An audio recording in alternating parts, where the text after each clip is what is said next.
Kutas, kupas tuntas, mantap. Assalamualaikum warahmatullahi wabarakatuh. Selamat jumpa di Atik Kep Channel. Pada kali ini kita akan kedatangan tamu, ya. Perkenalkan Mbak Evi. Perkenalkan, nama saya Evi. Saya usianya 27 tahun, menjadi seorang guru di SMA. Oh iya, terima kasih. Baik pemirsa, Mbak Evi bisa cerita-cerita apa yang menjadi permasalahan untuk dibahas pada kali ini? Oh iya, saya ingin menceritakan tentang kondisi mama saya. Jadi mama saya sekarang usianya sudah 50 tahun. Beberapa bulan yang lalu itu mama saya curhat ke saya mengalami telat datang bulan. Nah, mama saya khawatir kalau hamil di usia sekian karena mensnya waktu itu tertunda seperti itu. Enggak teratur. Iya, enggak teratur. Okay. Dikhawatirkan hamil. Apakah jangan-jangan mama saya hamil waktu itu kan? Bu, bagaimana? Iya, gini ya. Kalau melihat usianya mamanya Mbak Evi itu kan 50 tahun ya. Kemudian ada keluhan datang bulannya kadang nggak men gitu ya. Kadang mennya banyak, kacau lah mennya gitu ya. Nah, Mbak Evi itu mamanya tuh mengalami pramenopause. Oh, iya. Menopause itu apa ya Bu? Iya. Saya boleh tahu. Kalau kita tadi pramenopause ya, gejalanya seperti itu, men tidak teratur, kemudian ada keluhan yang kadang sakit kepala dan sebagainya, itu pramenopause. Nah, sekarang mamanya Mbak Evi itu akan mengalami menopause. Enggih. Menopause itu apa, Bu? Saya kurang tahu. Iya. Jadi gini, menopause itu adalah men itu menstruasi, pos itu berhenti. Jadi kalau perempuan itu menopause berarti mennya berhenti. Gitu. Nah, dikatakan menopause apabila perempuan itu dalam 1 tahun itu tidak men sama sekali.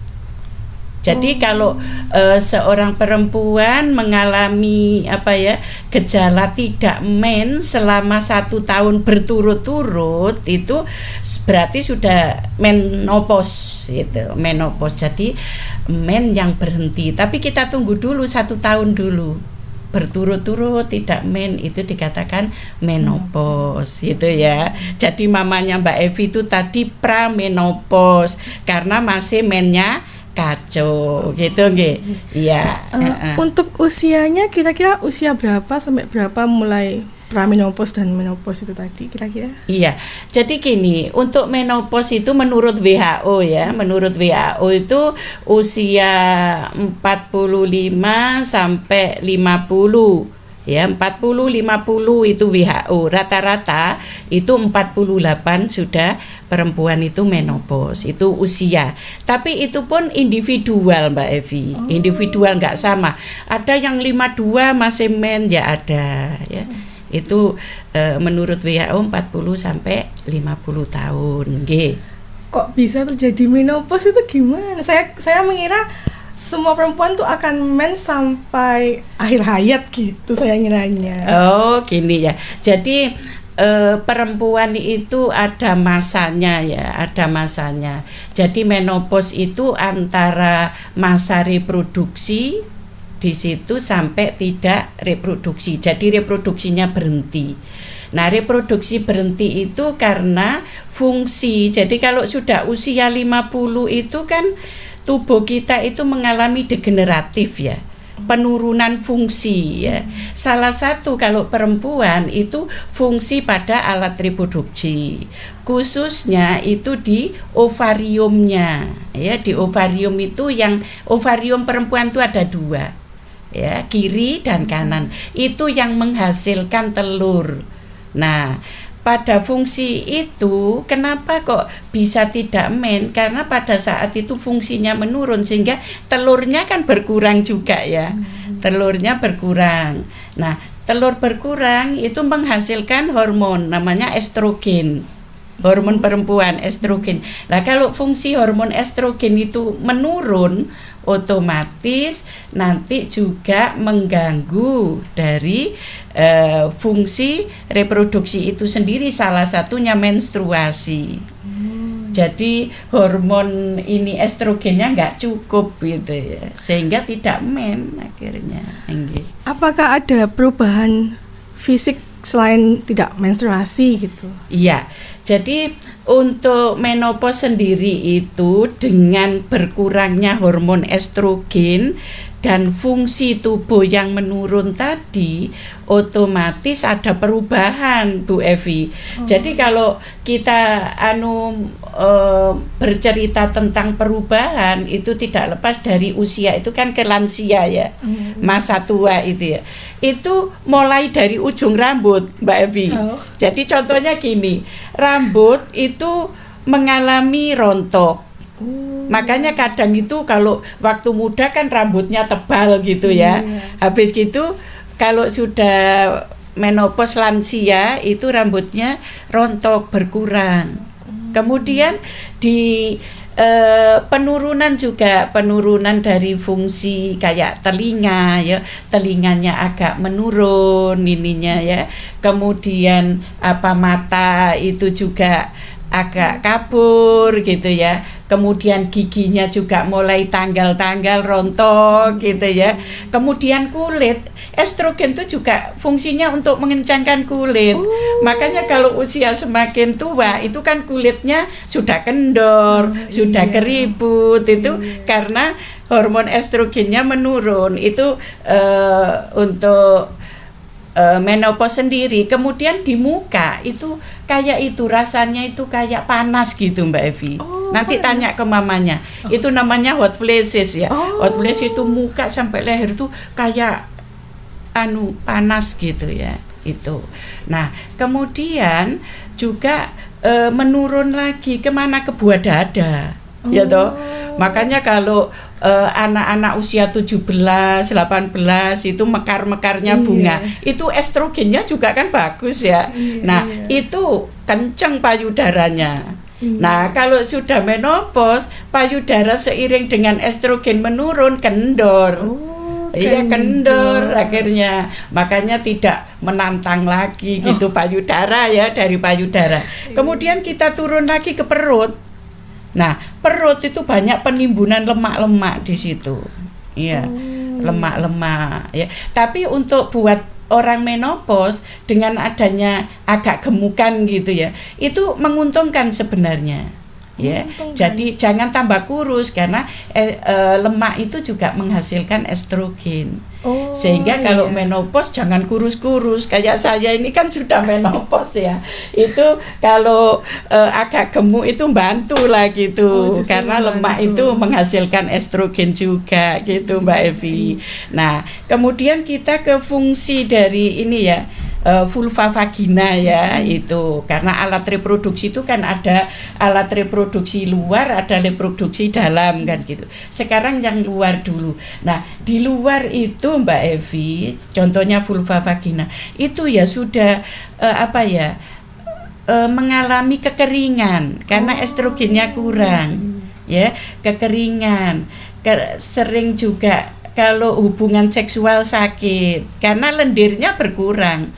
Terus alat-alat itunya juga mulai rodok-rodok kaku gitu ya, nggak fleksibel, kenyal gitu kayak waktu muda. Jadi makanya kalau hubungan seksual biasanya harus ada foreplay dulu supaya sekretnya keluar sehingga nggak mengalami dispareunia atau sakit pada saat senggama. Nah, itu yang di luar. Kemudian yang di dalam itu tadi karena reproduksinya tadi ya, ovarium tadi 2 itu tidak menghasilkan atau penurunan hasil estrogen sehingga ya nggak men tadi. Awal-awalnya mennya kacau, kadang banyak, kadang nggak men, sakarepe dhewe gitu ya. Itu ini kalau sudah berhenti 1 tahun berarti menopause.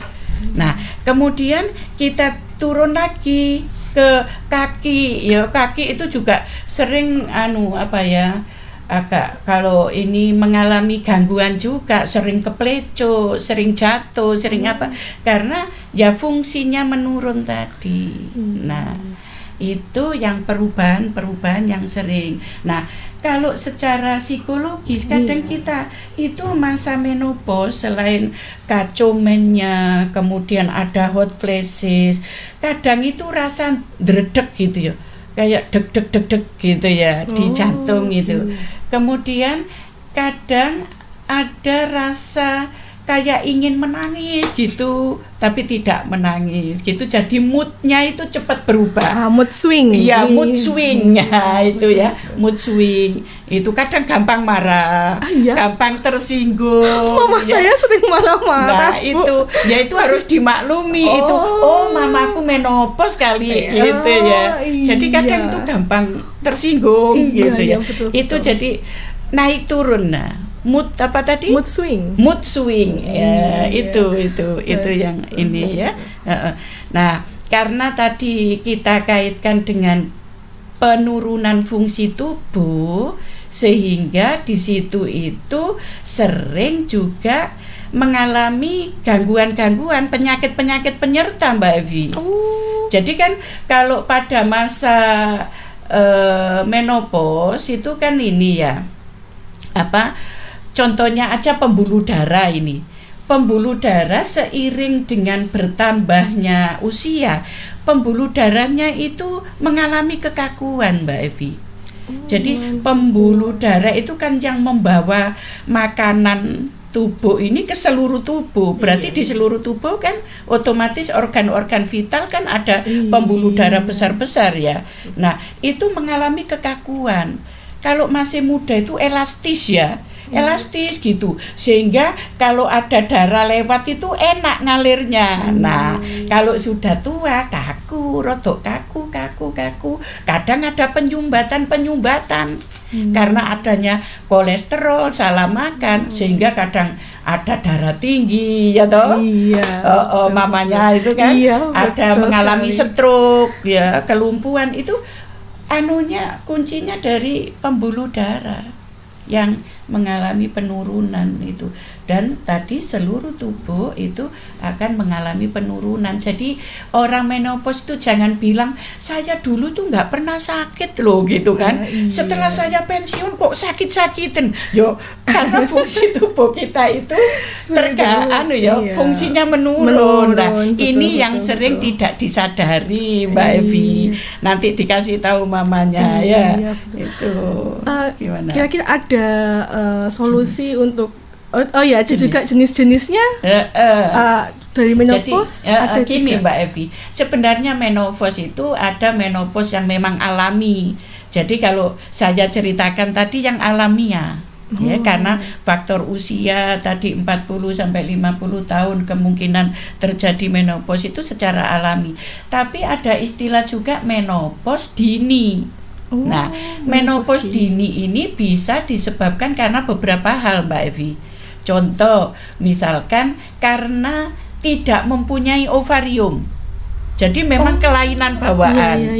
Ada perempuan yang tidak mempunyai ovarium kiri kanan. Kalau satu masih bisa. Tapi kalau dua-duanya tidak punya, berarti dia sudah mulai lahir itu sudah nggak sudah menopause sudah.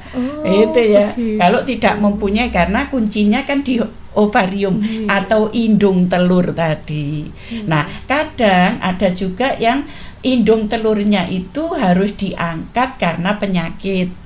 Sehingga usia kadang ada yang 20, ada gangguan-gangguan itu kan sering usia reproduksi ya, 20, 35 mengalami harus diangkat gitu ya, atau mengalami gangguan adanya tumor, adanya apa di sel indung telurnya, itu dia akan mengalami menopause dini karena ada penyakit tadi.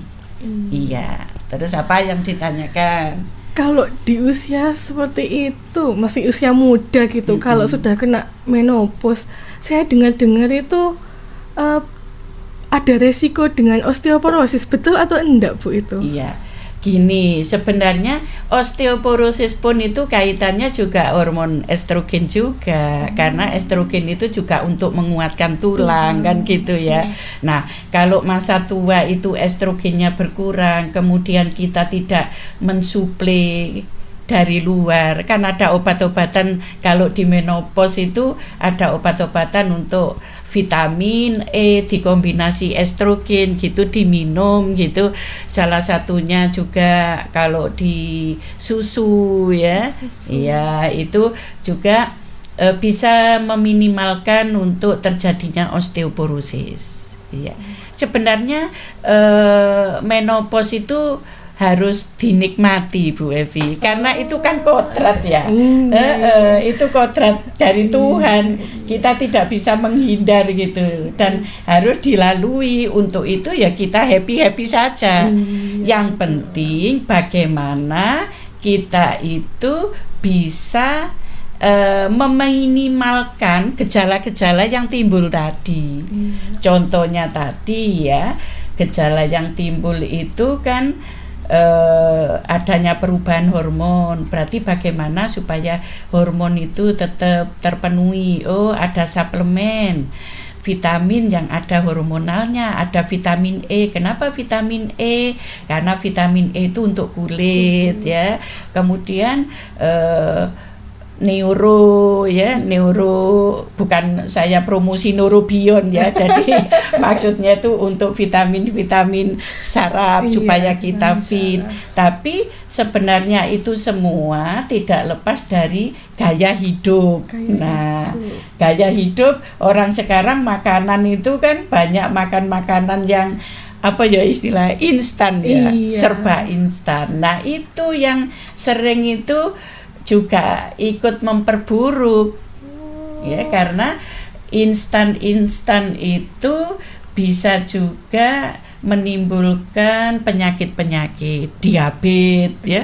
Kalau menopause dengan diabetes atau kencing manis tambah parah ya, keadaannya, kondisinya tambah tidak menyenangkan banget gitu ya.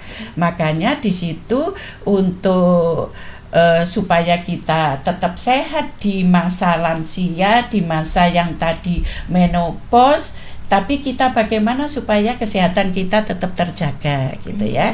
Nah, itu berarti kita harus memenuhi kebutuhan-kebutuhan. Contohnya ya Mbak Evi, ada kebutuhan biologis. Kebutuhan biologis itu mulai apa? Makanan, untuk hidup kan makan ya. Nah, makan orang pada usia lansia atau menopause ini jangan banyak makan makanan berkaki 4. Oh, daging merah. Iya ya, kayak sapi, kambing itu sudah dikurangi, Rek. Kita banyak makan makanan yang sayur ya, karbohidrat dikurangi, kemudian buah-buahan ya. Itu yang banyak di situ. Kalau mau makan ya, kalau sekali-sekali pengen daging, ya dagingnya yang rendah ini ya, jangan yang ada gaji-gajinya, yang bagus ya. Kemudian sekali-sekali enggak apa-apa, oke. Gitombo kudu arep gitu ya. Nah, terus ikan lebih bagus. Kalau ikan yang bersisik itu justru bagus proteinnya untuk lansia-lansia ya. Itu kemudian kebutuhan biologis lain juga udara segar, lingkungan. Makanya kan orang-orang kalau mau pensiun kita ke kampung aja ya kan gitu ya. Pulang kampung itu sebenarnya sudah ingin menenangkan diri. Karena orang-orang di usia lansia menopause itu pengen tenang, nggak hiruk pikuk polusi udara. Makanya itu juga penting ya. Kemudian kebutuhan seksual itu ya tetap. Bukan berarti kalau menopause karena mennya berhenti sudah nggak butuh, ndak, tapi gayanya sudah berbeda gitu ya. Oke. Kemudian aktivitas olahraga Mbak Evi itu ya penting. Jadi aktivitas olahraga selain makanan, aktivitas olahraga itu yang kebutuhan biologis ya. Nah, orang menopause itu lansia itu juga ini kebutuhan psikologis sangat penting. Ya.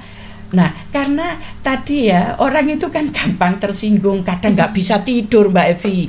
Malam makanya nggak bisa tidur. Karena kebutuhan tidur itu kalau usia-usia tua semakin berkurang. Kalau bayi banyak tidur, kalau usia tua tidurnya sudah minim sedikit. Jangan nanti usia tua tidur terus, berarti nggak sehat gitu ya.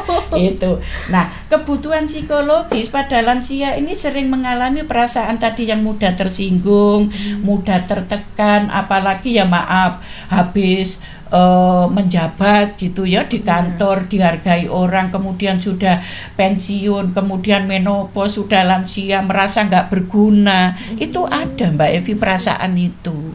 Ya, kadang itu merasa tertekan kalau tidak bisa menerima sampai depresi loh Mbak Evi. Oh, bisa iya sampai bisa, apalagi dia punya turunan ya, punya gen yang mengarah stres itu. Ambang stres itu kan setiap orang berbeda ya. Nah ini kalau orangnya peka, bisa-bisa sampai power syndrome, depresi. Bisa, makanya untuk menopause, lansia itu kita nikmati, kita terima. Karena itu tidak bisa dihindari, jalan itu harus dilewati kan gitu. Itu kebutuhan bio, psikologis, kemudian spiritual Mbak Evi. Oh, spiritual gitu. Juga iya. Nah sekarang kalau sudah tua itu biasanya orang lansia ya kita sarankan untuk lebih mendekatkan diri kepada Sang Pencipta. Karena kita nanti kan tinggal menunggu antrian ya. Jadi kita banyak beribadah, banyak berdoa ya supaya kita itu bisa menerima itu bagaimana. Itu kodrat Tuhan. Nah, kebutuhan itu kan 3 tadi. Sosial apa kebutuhan sosial nggak perlu kan gitu. Perlu loh Mbak Evi. Makanya sekarang itu banyak reuni ya. Nah, reuni itu salah satu untuk mengurangi kepikunan dan stres. Oh, benar juga. Betul, itu sudah ada yang neliti itu bahwa reuni itu memperpanjang umur. Karena apa? Ketemu teman-teman itu ingat masa lalu, kan hormon apa? Endorfin yang dikeluarkan. Ya, hormon endorfin itu hormon seneng gitu ya. Sehingga istilahnya tadi pembuluh darah, yang penyakit-penyakit yang ini bisa hilang loh Mbak Evi. Iya, makanya bukan berarti reuni itu bukan, ini kan sekarang bentuknya reuni ya. Misalnya dalam bentuk pertemuan arisan SD, SMP itu temu kangen ya. Terus kebutuhan bergaul ya, makanya kalau orang tua-tua itu ada ini kelompok pengajian. Sekarang itu ada posyandu lansia loh Mbak Evi. Oh ada. Sekarang pemerintah itu sudah mengeluarkan dana banyak untuk lansia. Ya, karena diharapkan menjadi lansia yang mandiri dan berkualitas. Jangan ngerepoti ini ya orang gitu. Mandiri dan berkualitas, sehingga dibentuk suatu lansia. Di RT RW itu kan ada posyandu lansia. Itu juga dikucurkan dana untuk penambahan gizi lansia, ada pemeriksaan tekanan darah, pemeriksaan ada itu sampai senam lansia Mbak Evi ada. Lah di dalam senam lansia karena kita seumur kan seneng kita ya, sehingga seneng hormon itu endorfinnya meningkat sehingga penyakit nggak deket-deket Mbak Evi. Penyakit itu kan kuncinya banyak orang stres itu akhirnya penyakit ya. Makanya betul, kalau lansia jangan stres gitu ya. Support keluarga juga penting ya Bu. Penting. Jadi keluarga tuh jangan sampai kalau ada lansia, ada ibunya yang sudah menopause, sudah ini dicuekin. Kadang kan terus kalau ngomong nggak didengarkan, tersinggung. Ya tersinggung, itu sudah hukum ininya ya, alamnya seperti itu, gampang tersinggung karena hormon tadi. Ya, kemudian kalau sudah kumpul sama teman-teman itu kan berbagi pengalaman. Makanya kalau ada orang tua itu kadang kan cerita gitu terus tuh. Itu sebenarnya ingin didengarkan. Dan kebutuhan kultur budaya kita. Nah, kalau hari raya kan sungkeman kemana? Ke orang sepuh-sepuh itu merasa diorangkan Mbak Evi, merasa dihargai pendapatnya, sehingga akan awet tua maksudnya ya. Bukan awet muda. Iya, awet tua karena sudah tua. Ini kebutuhan bio, psikososial, spiritual, kultural tadi. Itu sudah komplit pendekatan secara holistik tadi, Mbak Evi. Gitu ya. Jadi itu tadi kurangi masalah-masalah, untuk itu harus kontrol secara teratur. Check up, makanya ada posyandu lansia itu tujuannya kan, tekanan darahnya selalu terkontrol, kolesterol yang sering tinggi, asam urat terkontrol. Kalau itu kolesterol tinggi, asam urat tinggi, stroke bisa datang, kelainan macam-macam, diabetes bisa datang karena pola makannya nggak benar, ya.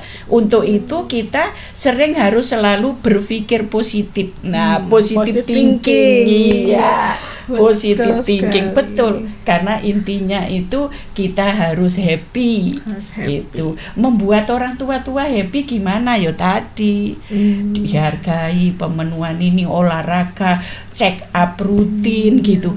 Terus jangan merokok, ya kan sekarang perempuan juga banyak merokok loh Bu Evi. Merokok itu memperburuk. Bisa iya, karena rokok itu juga nikotinnya kan bisa menghambat juga untuk estrogen. Nah, sekarang estrogennya sudah menurun, dihambat lagi karena nikotin kan. Karena obat-obatan, narkoba itu menghambat ke situ. Miras juga. Iya, miras juga. Itu makanya pola hidup bersih dan sehat tetap dijaga. PHBS itu kan di Indonesia kan gitu. Iya, PHBS. Apalagi yang ditanyakan? Sudah cukup jelas. Sudah cukup jelas. Terima kasih banyak, Bu. Saya jadi lega. Ibu saya bukan hamil ternyata, menopause. Menopause. Ya, betul. Oke. Terima kasih Mbak Evi. Iya. Terima kasih pemirsa. Demikian tadi kupas tuntas kita tentang menopause. Semoga bermanfaat untuk kita semua. Akhirul kalam, wassalamualaikum warahmatullahi wabarakatuh. Jangan lupa subscribe, like, komen, share. Terima kasih. Jangan lupa bergabung di Atik Channel.